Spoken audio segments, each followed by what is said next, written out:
lecture number 4,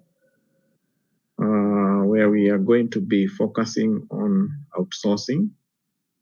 And by the end of the lecture, then we expect that you will be able to define what is outsourcing. You will be able to explain its benefits and challenges for businesses. You will be able to identify the main types of outsourcing.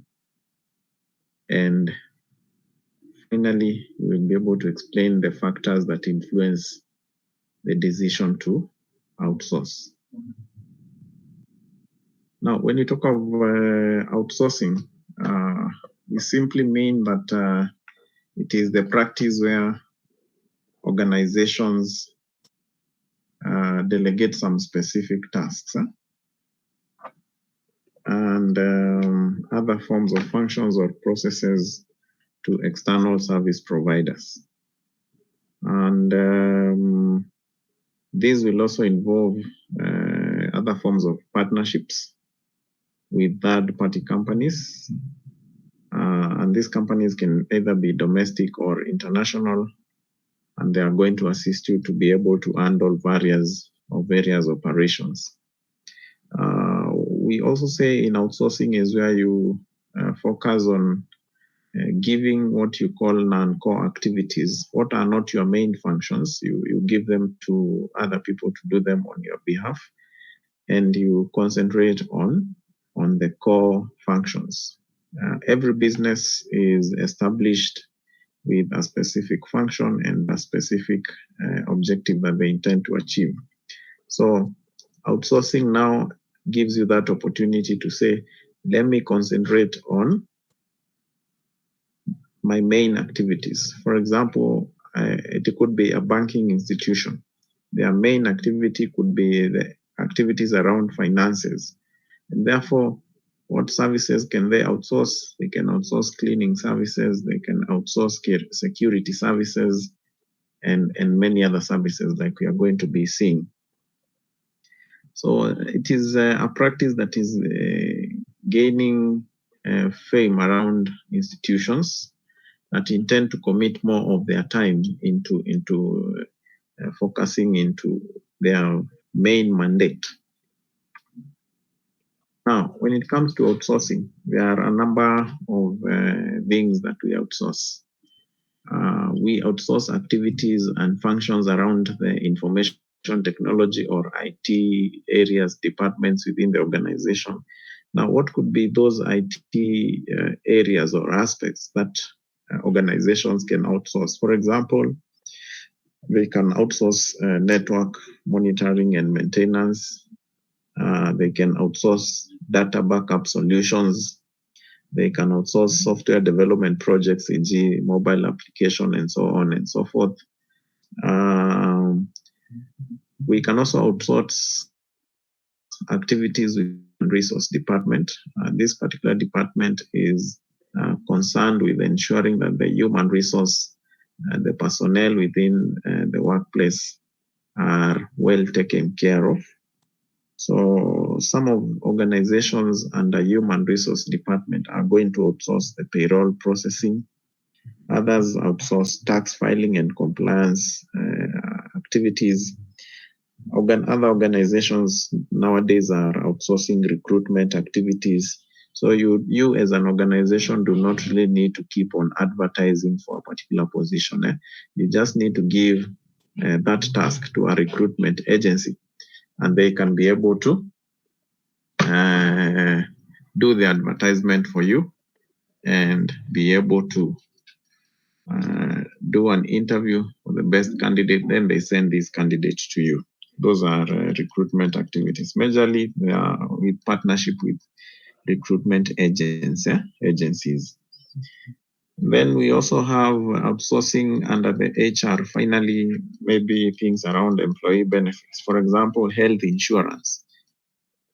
There are organizations that they want to insure their staff, and they are not in that particular field. So automatically, they will look for a company that can be able to offer that particular service. And also, organizations today are also looking for retirement plans that can be able to benefit their employees. So it is something that we can do. Excuse me. So it is something that we can do under the human resource department, and quite of course many other things that we can outsource. We can also outsource activities under the accounting department. That is going to include bookkeeping and general accounting services, audit and assurance services. Those are some of the aspects that we can be able to outsource under the accounting department. Manufacturing companies also would be looking for areas where they can outsource. They can outsource, for example, the manufacturing of specific components, but these components do not have an in-house expert who is able to manufacture them. So they can outsource to that particular professional that is able to do it. And finally, when you are outsourcing, last but not least, we can be able to outsource aspects around the customer service department. And what some organizations are doing, they are outsourcing call center services. So they give the function of handling all inbound and outbound calls to a company to be able to manage that on their behalf. And also live chat support. If you visit very many organizations' websites today, they have the live chat support. Probably somebody would be actively present all the time to be able to respond to all the live chats that are being inquired by the customers. And also very oftenly nowadays, there is also outsourcing of social media management support. So you can give companies that, or even individuals, to be able to manage your social media pages, respond to inquiries, post advertisements, and so on and so forth. Now, so why do we need to outsource? That's the question that we ask ourselves in regards to the objectives of outsourcing. Number one is to reduce operational costs and increase efficiency by leveraging the expertise and resources of a service provider. I have seen companies that rather than them hiring an accountant who probably is going to ask for $500, $600, $700 to whatever amount, then they can outsource the accounting services to somebody who can be doing it monthly and even be paid. Some will even charge a lesser amount than what you would be paying a full-time employee. Yeah, so looking at the nature of some jobs that may not be done full-time, then we can also look at the aspect of outsourcing. When a financial institution like a bank, for example, outsources cleaning services, that is an activity that is done only very early in the morning, and maybe during the day we need it. So rather than them having permanent staff, they are going to contract. Outsourced services or people from certain companies to be able to do that. Also, very commonly nowadays is the outsourcing of security services. And then you're going to be paying the security company a certain amount. And then you are able to continue with your activities. So you end up reducing the operational cost. Number two is to improve the quality and customer satisfaction by accessing best of the service provider. So we want to improve the quality of work that we do, customer satisfaction. And also, we also need to enhance innovation and competitiveness by gaining access to new technology, capabilities, and service providers. Of course, once you outsource your activities, you are also leverage on those companies that have invested heavily on technology. So it is a plus for you because you end up being part of those that are going to benefit from that kind of service. Another objective of outsourcing is to focus on core competencies. I think I said that as part of what I was defining as my second definition. When we are outsourcing, the key intention also is to be able to focus on the main activities. That's what we are calling the core activities.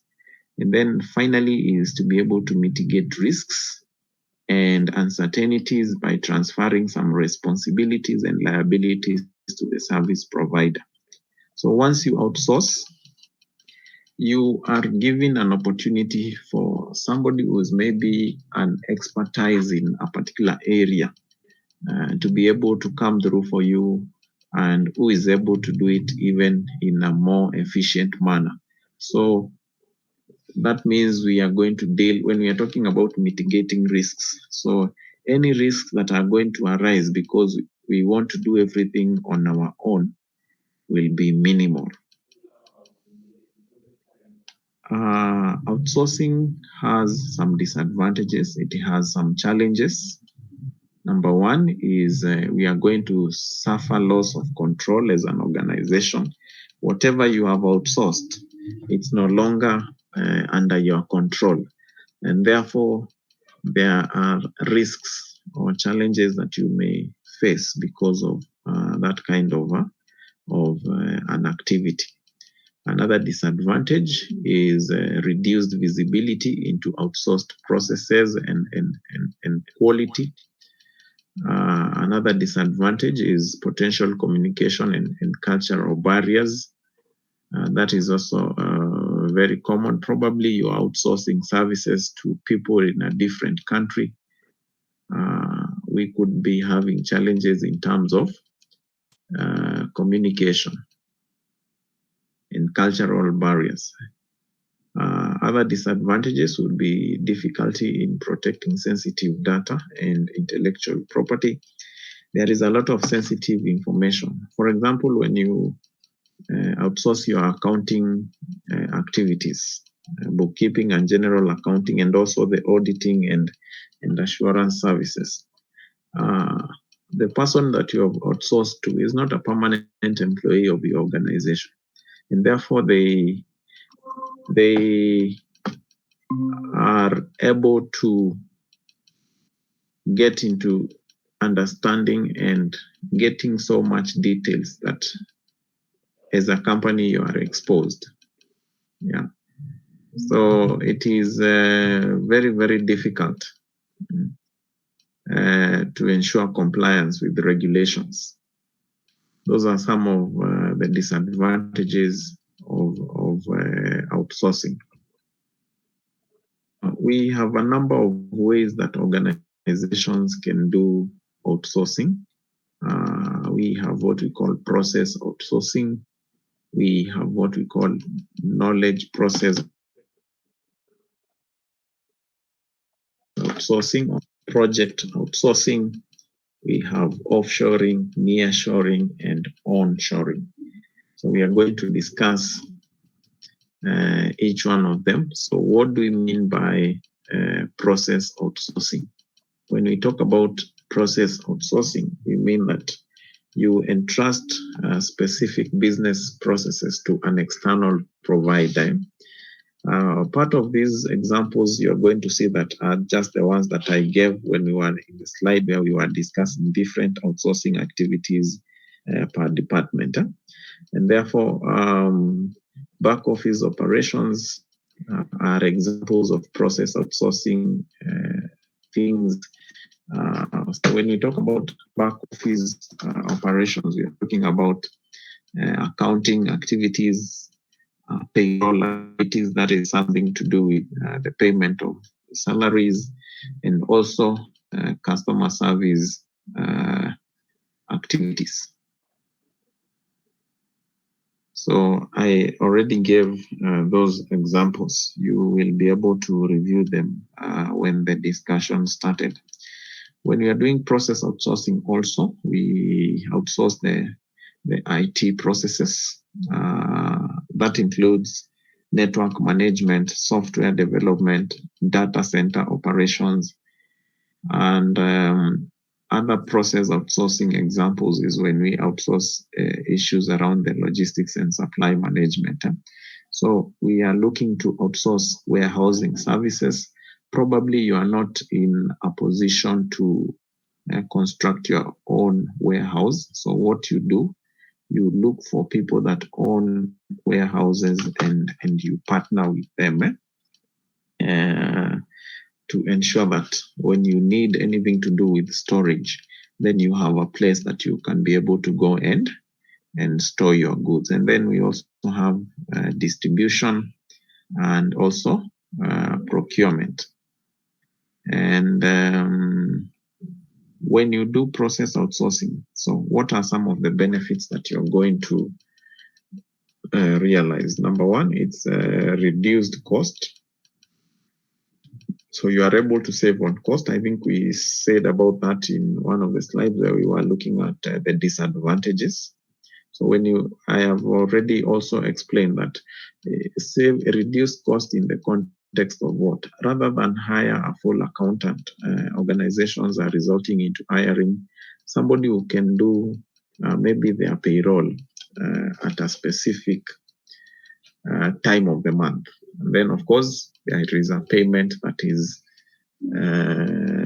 done. And then also improved efficiency.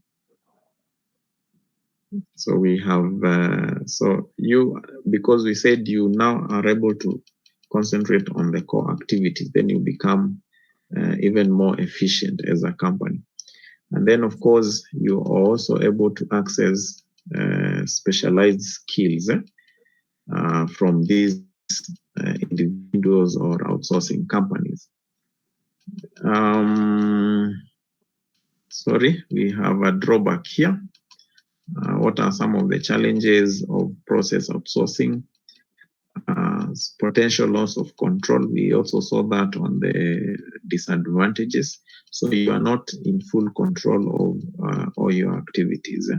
So you are exposed because part of maybe your very crucial information is leaking. And then also security risks. And then also communication challenges. Those are some of the challenges that we are going to experience through process outsourcing. Then we have what we call knowledge process outsourcing, or KPO. So what does that mean? So in this kind of outsourcing criteria, you contract specific knowledge-based tasks to external experts. So you look for experts that are knowledgeable in a particular area. For example, those that are knowledgeable in terms of market research and analysis.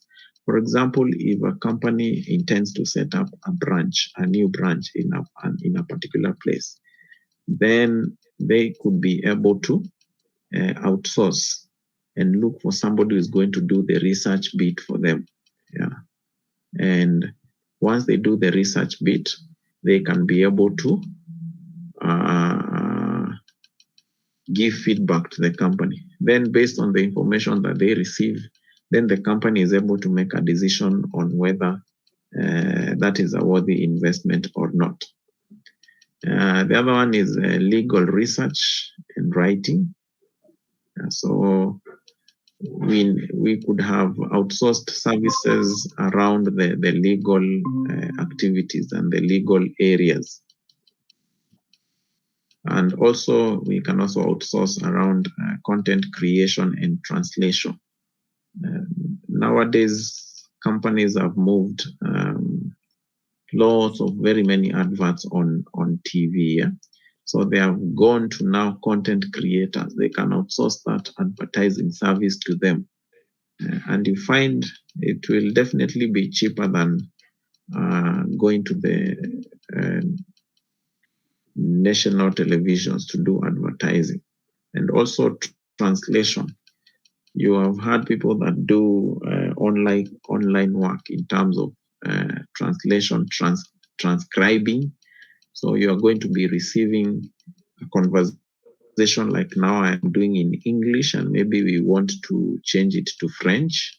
And then we are going to look for somebody who is good at that. Then they can translate this particular lecture, and it gets to reach to the French speaking people. So what is the benefit of outsourcing knowledge process? KPO. Number one, access to specialized knowledge. Yeah. So if we are looking for a French interpreter, then we could be able to interview people and get the best. And the other one is you're also able to save on cost and faster completion times. If you, for example, give an expert who is able to do market research and analysis, you are able to leverage on their expertise. And for you, you continue to concentrate on your core activities. What are some of the challenges of knowledge process outsourcing? We have intellectual property concerns. I think from a different lecture, I also talked about intellectual property. That is in relation to copyrights, into patents, trademarks. Sometimes you could outsource somebody to do some content writing for you, research content, and they end up maybe copying somebody's book without acknowledging them. And that will put your organization in trouble because it will automatically be assumed you are the one who did it. So those are issues, even as we agree on outsourcing contracts. Whoever that we are outsourcing to need to know that there are boundaries when it comes to the issues of intellectual property.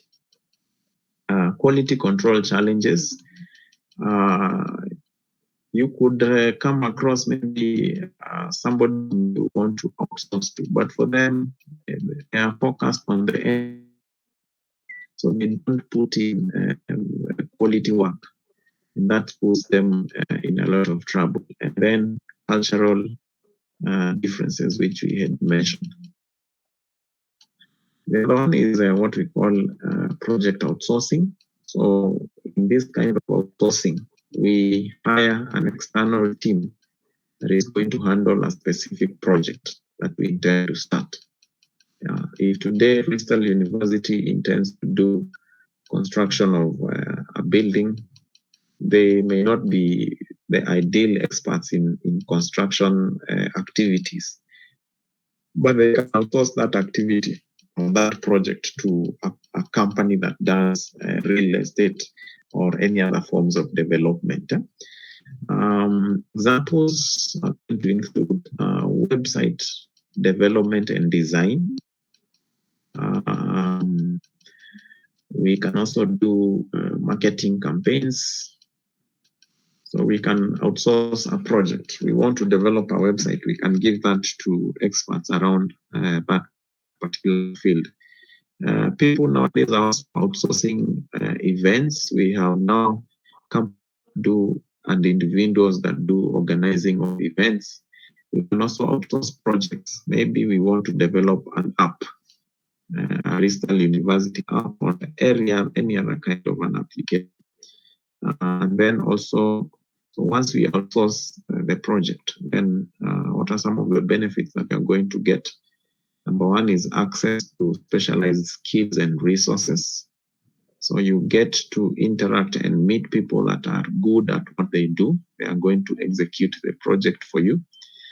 Faster project completion.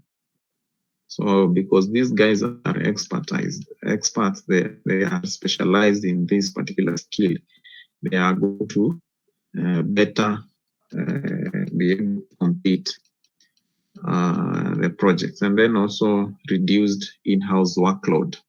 So you reduce the workload that may be hindering you from progressing with your activities because you have given that work to somebody else to do it on your behalf. And then some of the drawbacks and challenges could be around communication challenges. Sometimes we outsource people that are out of the country or the country that you are in. We could have challenges in terms of different time zones, managing different work cultures, potential conflict, potential cost overruns. Sometimes you would outsource and the cost that maybe is that project that I'm talking about. Those people that you have outsourced to would complete the finances, and the project is not over yet. So it means you go back to your to dig back into your pockets again if you want the project to be completed. Or if you do not have any finances anymore, then it means that particular project is going to stop. Offshoring, we have something we call offshoring. So this is now taking outsourcing to a different level, where you outsource to a different country, often to benefit from low labor costs. Yeah, so examples of when we do offshoring are manufacturing. When we are doing manufacturing, call centers, you realize most companies in the developed world, they are even outsourcing their call center activities. Nowadays, we have a lot of remote working. So from the comfort of your home, you can still call clients for companies like DSTV within maybe your country or even other countries to find out whether they are enjoying their services or not. And then also IT services. We can also offshore that. We can also outsource that to different countries. Now, what do you benefit when you are doing offshoring? Number one, you are able to save on cost. And then, of course, you are able to access to a larger talent pool. The other one is drawbacks. So what are some of the challenges when you are doing offshoring? I've just mentioned this previously, different time zones with the countries that you are offshoring to. We could have issues to do with the cultural barriers. We could also have communication challenges that are going to be hindering proper communication between the parties concerned. And the disadvantage of potential intellectual property risks also are going to arise. We have just had a discussion around intellectual property. So, and that's where sometimes, or when you are doing outsourcing nowadays, it is important for you also to develop contracts that everybody is going to know what are the binding issues.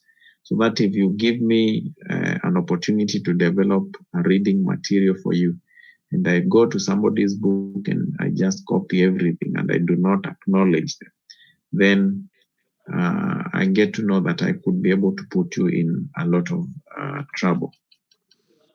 Then we have what we call nearshoring. We say that in this one, we had a similar word, nearshoring, in our previous lecture. So you outsource to a geographically closer country.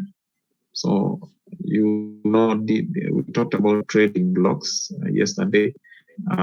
East African community, for example, if I would be looking for any outsourcing service, maybe I could focus to get somebody to do it within the countries around me. Yeah? And then also part of examples of nearshoring is when we do manufacturing, customer service, and software development. We can look at experts around the countries that we are in. Other benefits that you're going to derive from such kind of an engagement, faster communication, response times, similar time zones and cultural understanding, reduced transportation costs. Other drawbacks that we might experience some of the challenges that we might experience when we are doing nearshoring is we may not suffer significant cost saving. So this kind of an activity, what you're calling nearshoring, you may not really be saving much compared to domestic options. Probably you could have an alternative that you can be able to use somebody within your country. So nearshoring does not mean that you are saving anything on cost. Unlimited pool of talent compared to offshoring. We have what we call onshoring, and this is when you outsource to a domestic provider within your country. So you do this, you are outsourcing, yes, but you are outsourcing within your country. That's what we call onshoring.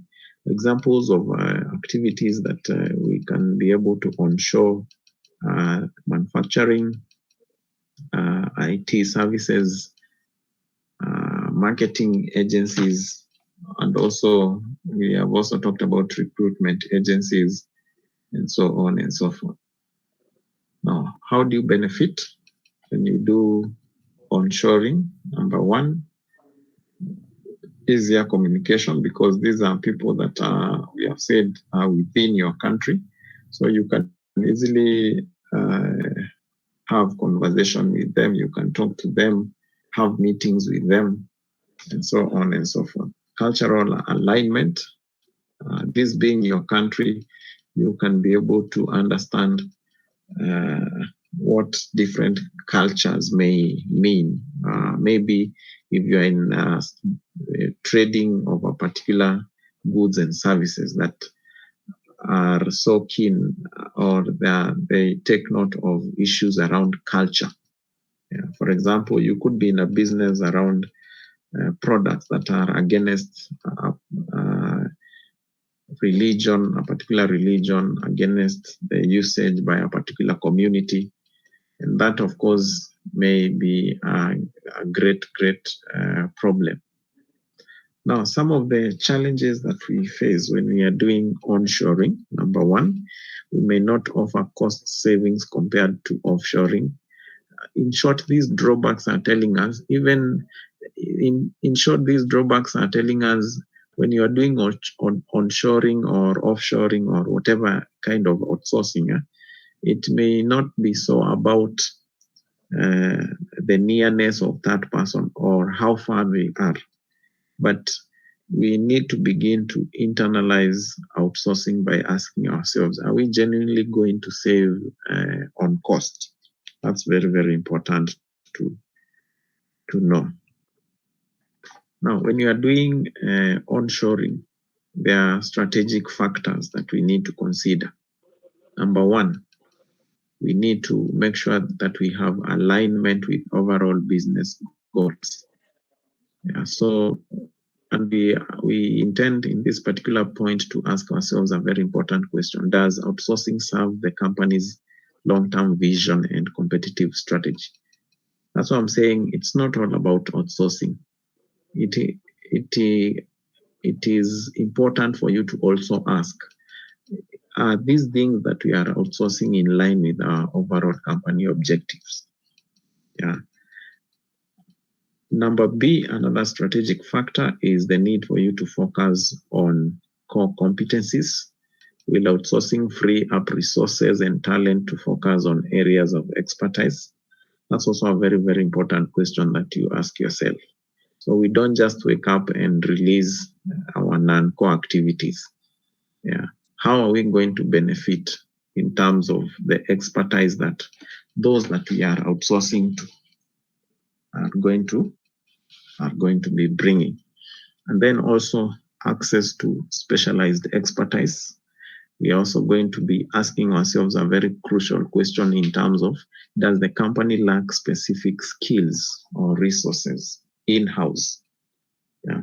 So before we outsource, we could also ask ourselves, do we have anybody that can be able to do these things that we have to outsource? And if they are there, what are their levels of expertise? Yeah. That's what I'm saying. When we talk about outsourcing, we are not saying it is a must for organization to do it, but it is something good that you can be able to consider if you would want to focus on your main activities or on your core activities. So you have to evaluate what we call the pros and cons of what you are outsourcing or onshoring or offshoring or whatever kind of outsourcing that you may choose. On the economic factors perspective, we have to look at the cost saving. Is outsourcing projected to be more cost effective than performing the function internally? Remember, the end result is geared towards saving on cost. There's no need for me to hire what we have just talked about, auditing and assurance services, that I'm paying double more than I would have paid a full-time employee. Yeah, so when you are looking at the economic perspective, then outsourcing should be geared towards saving costs. Lower labor costs in other locations, a significant incentive. That's another consideration. Probably you could be considering outsourcing a service to a different country in relation to labor costs. Is it expensive for you or it is cheap for you? And finally is on economic factors. The last one is increasing scalability. Will outsourcing allow the company to adapt the changing market demands more easily? So even as we outsource, we need to be flexible. We need to know that when we are outsourcing these services, auditing services, accounting services, network monitoring, maintenance, data backup, software development, what is the likelihood that if we outsource a software development, are we going to still require this person for maintenance of the software? Those are things that you need to consider in terms of issues to do with flexibility. Then onshoring also, other economic factors, cost saving.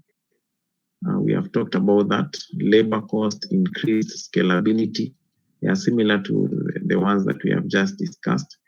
On the front or the aspect of operational factors, we look at improved efficiency. Can outsourcing streamline processes and improve operational efficiency?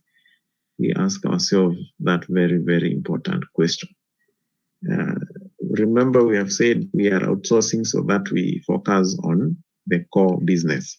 So if we outsource and we are still struggling with whatever few functions that have remained or the functions that have remained, then it means we, in terms of efficiency, we are not going to get it right. Access to technology. Does the provider offer advanced technology or resources not available in-house? And also other operational factors would be in terms of quality, and the company maintain desired quality standards. When you outsource somebody to do like what we said, you are looking for a specific component that you do not have an in-house person that can develop. As you outsource, it's not only getting the person, they need to bring in they need to meet the quality standards of this particular item that is needed. And finally is on the risk-related factors. We talked about the loss of control. It is something that you need to know before you go into outsourcing, that you when you give people things to do on your behalf, then you lose control. You lose control of your data, some of which may be very, very secretive. Security risk, issues of data breaches, security vulnerabilities. People could get access to some very serious passwords. Remember, when you outsource, for example, the audit and assurance services, these guys would maybe want to physically visit your office and interact with some physical documentation. So in the process, a lot of secretive info leak. The other one is cultural and communication barriers. And finally is on the issues of vendor management. So in terms of vendor management, then we ask ourselves a question like, does the company have the capacity to manage and oversee the chosen outsourcing partner effectively? So you cannot, once you outsource to anyone, all agreements must be in place. How much are we going to be paying you? What is the grace period that you can be able to give us in terms of payment? Or you get into activities with an outsourcing partner and they really push you and pressure you because they are working for you or they are doing some outsourcing service for you. So that is going to bring us to the end on the discussion of outsourcing. You can always review this particular video on the YouTube channel, and looking forward to meeting you soon.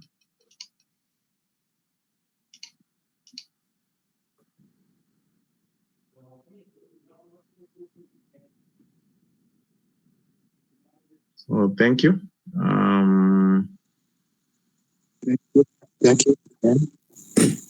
Okay, you can always review the video and see the part that you missed.